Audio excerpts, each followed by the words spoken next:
Kung may housemate kang gusto mong ma-evict kagad, sino yun at bakit? Tubig. Si Ninya. Kasi feeling ko, mayaman siya eh. Hindi niya kailangan ng... Yun, na to. Medyo nabigla yata si Ninya doon. Isang task din ang ibinigay ni Kuya kay Kim. Ang card game na unggoy-ungguyan.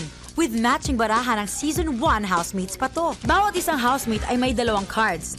Bubunot sila ng card sa katabi nilang housemate at kapag kapareha ng isang card nila ang napili, panalo na sila. Ang matitirang housemate ang siyang magiging unggoy. Ang consequence, truth or drink.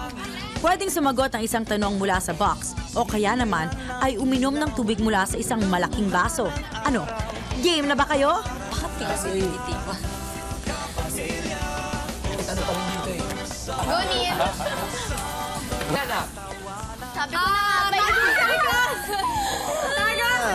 Parang pag-ibig ang barahay. Sabi na kagyan nga ako!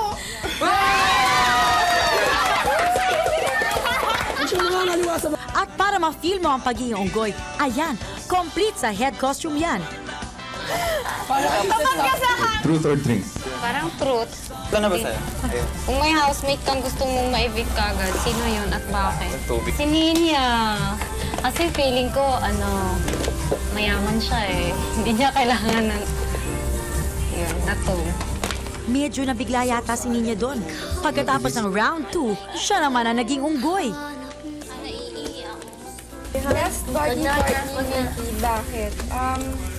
Siguro yung heart niya because she's really sweet. Ano yung question? Best body part. Ni? Nikki. Ako? Body. Yung heart Maswerte ka sa tanong mo, Ninya. Pero si Claire, hindi yata siniswerte at all. Ano naman? Sila na namang dalawa. Ano naman yung unggoy? Drink po. Sobrang handa. Okay lang. Panliko ko na nga ito eh. Ayoko May mo may nakadang- masaktan. Parang nagigilty ako. Sino nag-invento ng paya? Second round pa lang ng unggoy-ungguyan, mukhang hindi na nakayanan ni Ninya ang revelasyon sa first round. Alam mo, nasira na yung makeup mo. Shut up! Dahil sa sagot ni Claire, nagtampo si Ninya at mukhang natakot ang mga housemates sa mga truth questions. Ayan tuloy, puro drink na lang ang pinili nila. Truth. Aba, in fairness, matapang itong si Matt. The question. Best body part ni Ninya, bakit? Mukha po niya kasi gorgeous po. Sabi sa inyo eh. Okay, don't be kaba with the Ganda po. Tingnan naman natin si Kim. Ikaw ang unggoy. Ano? Sino sa mga housemate ang pinakaayaw mo ang itsura? Sino ba? Eh, wala namang pangit ang itsura. Come on, Kimmy, it's me. Kung may... Ako? Si Aldred. Kasi hindi ngumingit eh. Paminsan lang. Huwag ka na sad, Aldred. Wala naman siguro ang intensyon si Kim na masaktan ang feelings mo. Kung may gusto kang maging kapatid sa mga kasama mo, sino yun at bakit? Si Bam. I'm sorry, Big Brother, I'm too lovable. Kasi sweet siya. Tsaka mag-aangulong loob ko sa kanya. Jam, ikaw ang unggoy. Eh, ito namang si Jam. Balak din maging back-to-back unggoy. Kung may isang bagay na gusto mong ipagyabang sa iyong sarili, ano yun?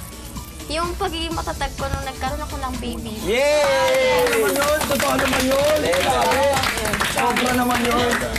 Well said, Jamila. Housemates, tapos na ang laro. Samantala, itong si Ninya, apektado pa rin sa naging laro nila.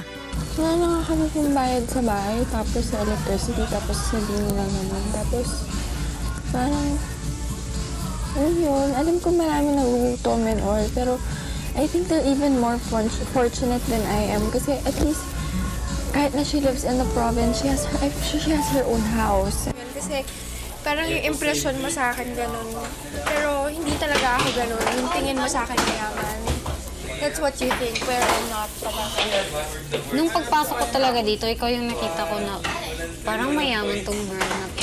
Sino yung una mo tingin sa akin mayaman? Yun yung una kong tingin sa'yo. Yun lang. Nadjo-judge mo ko kasi sa itsura ko and sa kilos ko. Pero that's okay. I mean, opinion mo yun eh. I have nothing against that. Wala akong masama ng loob or whatever. Actually, umiyak ka eh. Nalungkot. Hindi, syempre, sino naman hindi iiyak nun? I mean, sabihin mo yung una mong gusto mo umalis dito. Parang ako. Parang na-hurt ako nung parang sinabi ni Ate Claire na gusto niya ako yung unang ma-evict. Hindi niya ako kilala. Tapos sabihin niya mukha akong mayaman. Hindi naman kasi kami mayaman. Marami nga kami problema ngayon eh.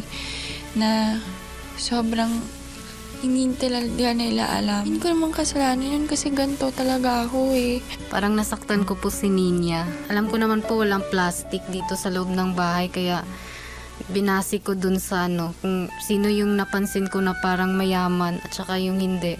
Tsaka si Ninya yung napansin kong parang parang siya yung mayaman. Nag-guilty po ako kasi umiyak si Ninya.